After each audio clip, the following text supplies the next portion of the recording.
They say miracles don't happen on cold November nights in New York City. They say the streets are too hard, the people too numb, and the world too busy to notice a small voice singing in the dark. But on November 14th, 1967, on the corner of 52nd Street and 7th Avenue, beneath a flickering streetlight that barely held back the shadows, a miracle was about to unfold. Not the kind written in scriptures or spoken about in churches, but the kind that reminds us that sometimes, just sometimes, the universe stops everything just to listen to a little girl's song. Her name was Sophie. She was 8 years old, though she looked 6. Hunger has a way of stealing childhood from the bones. She had no home, no parents that anyone knew of, and no future that made any sense. What she did have was a voice that shouldn't have existed in a body that frail, in a life that broken. And on that freezing night, wrapped in a coat 3 sizes too big that someone had thrown away, she stood on that corner and sang the only song she knew all the way through. My Way. Frank Sinatra's My Way. She didn't know who Frank Sinatra was. She'd heard the song months ago, drifting out of a restaurant kitchen where she'd been digging through the trash. The melody had crawled inside her chest and never left. She'd learnt it word by word, note by note, singing it to herself in doorways and subway tunnels, using it as a lullaby when the nights got too cold and too lonely. It was her song now, her only possession in a world that had taken everything else. And 3 blocks away, in the back of a black Lincoln Continental, Frank Sinatra was about to hear it. To understand what happened that night, you need to understand where Frank Sinatra was in 1967.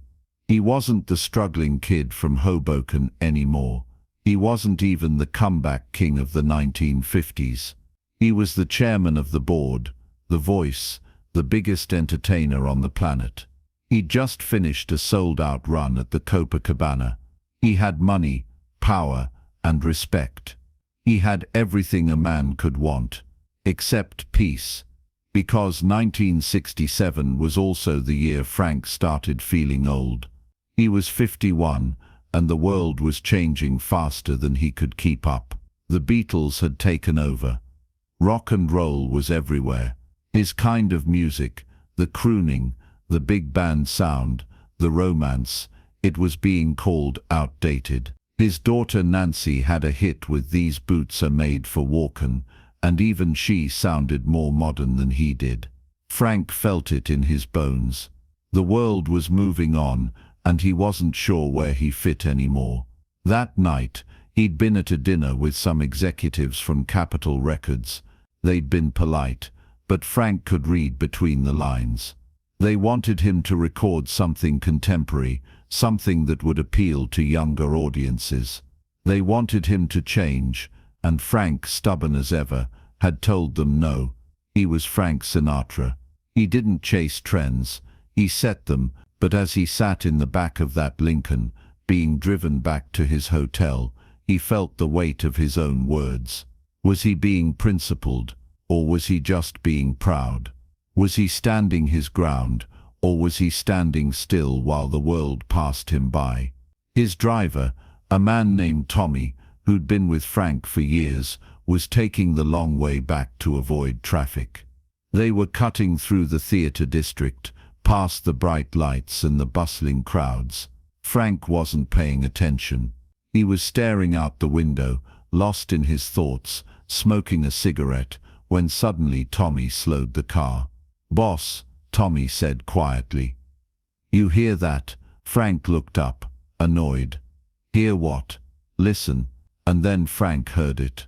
A voice. Small, distant, but unmistakable. Singing his song. Singing My Way. "Stop the car," Frank said. Tommy pulled over to the curb. Frank rolled down the window, and the cold November air rushed in, carrying with it the sound of that voice. It was coming from the next block, thin and wavering but incredibly pure. Frank felt something shift in his chest.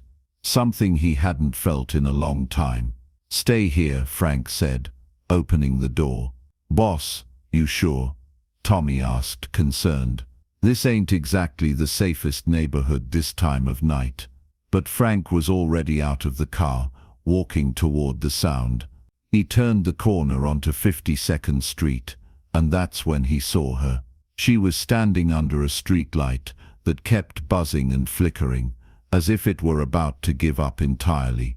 She was so small that at first Frank thought she might be even younger than 8. She wore a massive brown coat that dragged on the ground, dirty sneakers with holes in them, and no hat, despite the cold.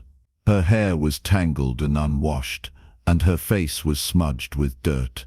In front of her, on the sidewalk, was an old coffee can with maybe 4 or 5 coins in it. And she was singing. Her eyes were closed, her hands clasped in front of her, and she was singing "My Way" like it was a prayer. "And now the end is near, and so I face the final curtain."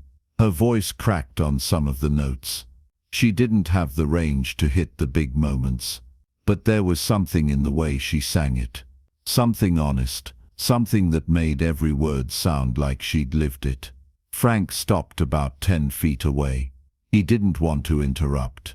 He just stood there, in his expensive suit and cashmere overcoat, and listened. People walked past her. Dozens of them, businessmen, couples, theater-goers. Most didn't even glance at her. A few threw coins into her can without stopping. Nobody really saw her. Nobody except Frank. She finished the song. Her voice faded on the last word, "My Way," and she opened her eyes. She looked down at her coffee can, counted the coins with her eyes, and Frank could see the disappointment on her face. It wasn't enough. Whatever she needed, it wasn't enough. Frank walked up to her slowly. He didn't want to scare her. "Hey there," he said gently. Sophie looked up at him. Her eyes were huge and brown, rimmed with exhaustion. She didn't say anything. She'd learned a long time ago that when adults approached her, it was usually to tell her to move along. "That was a beautiful song," Frank said. "You've got a real nice voice." Sophie studied him carefully. "Thank you," she said quietly. Her voice was hoarse from the cold. Frank knelt down, so he was at her level. His knees protested. The sidewalk was freezing. "Where'd you learn to sing like that?" Sophie shrugged. I heard it somewhere. I liked it." "Do you know who sings that song?" She shook her head. Frank smiled. "A guy named Frank Sinatra." "Is he famous?" "Some people think so." Sophie looked at him more closely now. "Are you famous?" Frank laughed softly. "I'm Frank Sinatra." Sophie's eyes widened slightly, but there was no recognition there. She didn't know who he was, and somehow that made Frank feel more real than he'd felt in years. "Are you cold?" Frank asked. Sophie nodded. "A little." Frank could see she was shivering. "Where are your parents?" Sophie's face closed off immediately. "I don't have any." "Where do you live?" "Around." Frank felt his heart crack. He'd seen poverty before. He'd grown up poor in Hoboken. But this was different. This was a child, alone, in one of the biggest cities in the world, with nothing and no one. "What's your name?" Frank asked. "Sophie." "Sophie. That's a pretty name." Frank reached into his coat pocket and pulled out his wallet. He took out everything that was in there. Bills, lots of them. He held them out to her. "Here." Sophie stared at the money, but didn't take it. "That's too much." "No, it's not. I can't." Frank gently took her hand and placed the bills in her palm, closing her fingers around them. "Yes, you can. You earned it with that song. Best performance of My Way I've heard in a long time." Sophie looked down at the money in her hand. Her eyes filled with tears. "Thank you," she whispered. Frank stood up. His driver had pulled the car around and was waiting. Frank looked at Sophie, at this tiny girl with the giant voice and the broken life, and he made a decision. "Sophie, I want you to come with me." Sophie took a step back, fear flashing across her face. Frank held up his hands. "I'm not going to hurt you. I promise. I want to help you. I want to get you somewhere warm, get you some food, and then we're going to figure out how to make sure you're safe. Okay?" Sophie hesitated. She'd been taught not to trust strangers. But there was something in this man's eyes. Something kind. Something that felt like it might be safe. "Okay," she said quietly. Frank walked her to the car. Tommy's eyes went wide when he saw her. But he didn't say anything. He knew better than to question Frank when he had that look on his face.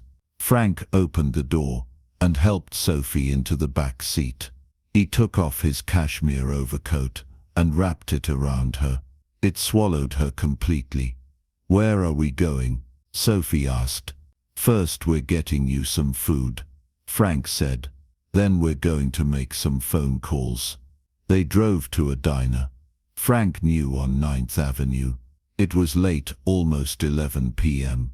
But the place was still open. Frank walked in with Sophie, and the waitress, a woman named Dolores, who'd served Frank before, nearly dropped her coffee pot. "Mr. Sinatra," she stammered. "We weren't expecting you tonight." "That's okay, Dolores. Can you set us up in the back booth? And bring this young lady the biggest plate of food you've got." They sat down. Sophie looked around nervously. She'd never been inside a place like this. Frank ordered her a cheeseburger, fries, a milkshake, and apple pie. When the food came, Sophie ate like she hadn't seen a meal in days. Because she hadn't. Frank watched her, sipping his coffee, and felt something he hadn't felt in years. Purpose. Not the purpose of entertaining crowds or making records, but the purpose of actually helping someone who needed it. While Sophie ate, Frank made a phone call from the diner's payphone.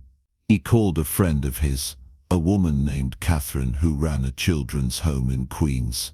He explained the situation. Catherine said she'd come right away. When Frank came back to the booth, Sophie had finished eating. She looked up at him with those big brown eyes, and for the first time that night, she smiled. "Thank you," she said. "That was the best food I've ever had." Frank sat down across from her.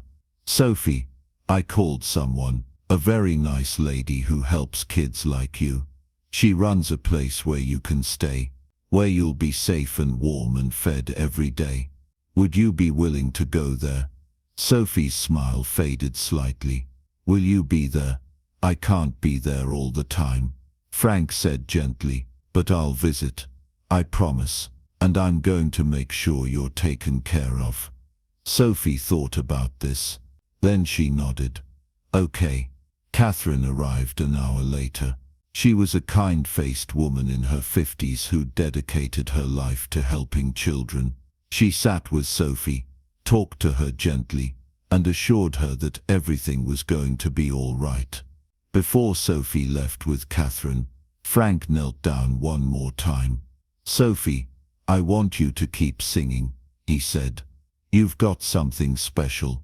Don't ever let anyone tell you different." "Will I see you again?" Sophie asked. "Absolutely," Frank said. "I promise." And Frank Sinatra was a man who kept his promises. Over the next few months, Frank visited Sophie at the children's home. He brought her clothes, toys, and books. He arranged for her to get vocal lessons from one of the best teachers in New York. He made sure she was enrolled in a good school. And slowly, Sophie began to transform. The scared, starving little girl began to bloom. But the story doesn't end there. 2 years later, in 1969, Frank was recording a special Christmas album.